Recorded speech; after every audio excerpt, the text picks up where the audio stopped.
വയനാട്ടിൽ നിന്ന് ദീപക് ധർമ്മടം ചേരുന്നുണ്ട്. തെരഞ്ഞെടുപ്പ് പ്രചാരണത്തിനായി രാഹുൽ ഗാന്ധി അല്പസമയത്തിനകം കേരളത്തിലെത്തും. സുൽത്താൻ ബത്തേരി, പുൽപ്പള്ളി, മാനന്തവാടി, വെള്ളമുണ്ട, പടിഞ്ഞാറത്തറ എന്നിവിടങ്ങളിലെ റോഡ് ഷോയിലാണ് രാഹുൽ ഗാന്ധി പങ്കെടുക്കുക. ഉച്ചയ്ക്ക് മാനന്തവാടി ബിഷപ്പുമായി കൂടിക്കാഴ്ച നടത്തും. വൈകിട്ട് 5:30 കോഴിക്കോട് കടപ്പുറത്ത് നടക്കുന്ന UDF റാലിയിലും രാഹുൽ ഗാന്ധി പങ്കെടുക്കും. വിശദാംശങ്ങളുമായി കോഴിക്കോട് നിന്ന് ദീപക് ധർമ്മടമാണ് ചേരുന്നത്. ദീപക്, വീണ്ടും ഗുഡ് മോർണിംഗ്. എന്തായാലും രാഹുൽ ഗാന്ധിയുടേതോ ഒരു സമഗ്ര പാക്കേജാണ്, ബിഷപ്പുമായുള്ള കൂടിക്കാഴ്ചയുണ്ട്. അപ്പോൾ കാടടച്ചുള്ള ഒരു പ്രചാരണത്തിന് പകരം ജനങ്ങളിലേക്ക് നേരിട്ടിറങ്ങി ഒരു ജനസമ്പർക്കത്തിലൂടെ കൂടുതൽ പേരിലേക്ക് എത്തുക എന്നതാണോ ഇന്ന് ലക്ഷ്യമിടുന്നത്? Christina, very good morning again. ഏറ്റവും പ്രധാനപ്പെട്ട കാര്യം, രാഹുൽ ഗാന്ധിയുടെ തെക്കേ ഇന്ത്യയിലെ പ്രചാരണം കൊഴുപ്പിക്കുന്നു. അതിന്റെ ഭാഗമായി കേരള തമിഴ്നാട് അതിർത്തിയിലെ നീലഗിരിയിലാണ് ഇന്ന് രാഹുൽ ഗാന്ധി വിമാനമിറങ്ങുന്നത്. അവിടെ കേരളത്തിൽ നിന്നുള്ള കോൺഗ്രസ് നേതാക്കൾ എലിപ്പാഡിൽ സ്വീകരിക്കും. എലിപ്പാഡിൽ നിന്നും നമ്മുടെ പ്രതിനിധി സുർജിത്ത് തത്സമയം വിവരങ്ങൾ നൽകുന്നതായിരിക്കും. അല്പസമയത്തിനകം തന്നെ എലിപ്പാഡിൽ രാഹുൽ ഗാന്ധി എത്തും. അത് കഴിഞ്ഞ് അദ്ദേഹം ആദ്യമായി കേരളത്തിലെ പരിപാടിയിൽ പങ്കെടുക്കുന്നത് സുൽത്താൻ ബത്തേരിയിലാണ്. സുൽത്താൻ ബത്തേരിയിൽ ഏതാണ്ട് 10:15 അദ്ദേഹം എത്തും. ഇതിനുശേഷം അദ്ദേഹം പുൽപ്പള്ളിയിലേക്ക് നീങ്ങും 11:15.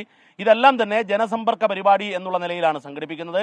മറ്റൊരു പ്രധാനപ്പെട്ട കാര്യം, നേരത്തെയുള്ള രാഹുൽ ഗാന്ധിയുടെ ഷെഡ്യൂളിൽ കർഷക സംഗമവും തൊഴിലാളി സംഗമവും ആസൂത്രണം ചെയ്തിരുന്നു. എന്നാൽ ഈ രണ്ട് പരിപാടികളും മാറ്റിവെച്ചിട്ടുണ്ട്.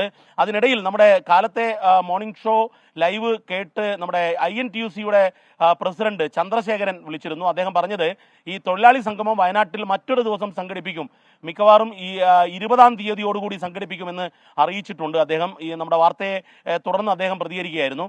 ഏതായാലും രാഹുൽ ഗാന്ധിക്ക് ഇന്ന് തിരക്കിട്ട പരിപാടികളാണ്. ഇതിൽ ഏറ്റവും പ്രധാനപ്പെട്ട ഒരു രാഷ്ട്രീയ നീക്കം, അദ്ദേഹം മാനന്തവാടി ബിഷപ്പുമായി ഉച്ചയ്ക്ക് കൂടിക്കാഴ്ച നടത്തുന്നു.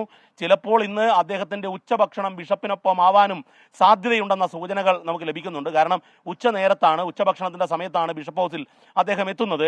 മറ്റൊരു പ്രധാനപ്പെട്ട കാര്യം, BJP-യുടെ ദേശീയ തലത്തിലുള്ള പ്രകടന പത്രിക, NDA-യുടെ പ്രകടന പത്രിക ഇന്നലെ പ്രധാനമന്ത്രി പുറത്തുവിട്ടു. അതിൽ ഏറ്റവും പ്രധാനപ്പെട്ട ഊന്നൽ നൽകുന്ന കേരളത്തിലെ വിഷയങ്ങളിലൊന്ന് ഈ വന്യജീവി മനുഷ്യ സംഘർഷം കർഷകരെ ബാധിക്കുന്നതിനെ കുറിച്ചുള്ളതാണ്. അത്തരമൊരു സാഹചര്യത്തിൽ രാഹുൽ ഗാന്ധിയുടെ വയനാട്ടിലെ സന്ദർശനം മാത്രവുമല്ല, ഈ സഭാ നേതൃത്വം ഈ കേരള സ്റ്റോറി എന്ന സിനിമയുമായി ബന്ധപ്പെട്ട് നടത്തുന്ന നിലപാടൊക്കെ നിർണായകമായ ഘട്ടത്തിൽ രാഹുൽ ഗാന്ധി ബിഷപ്പുമായി നടത്തുന്ന കൂടിക്കാഴ്ചയ്ക്ക് വലിയ രാഷ്ട്രീയമാനവും ദേശീയ രാഷ്ട്രീയ പ്രാധാന്യവും ഉണ്ടെന്ന് വേണം നമുക്ക് വിലയിരുത്താൻ. കേവലം വയനാട്ടിലെ മാത്രം കാര്യമല്ല, വയനാട് മണ്ഡലവുമായി ബന്ധപ്പെട്ട കാര്യം മാത്രമല്ല.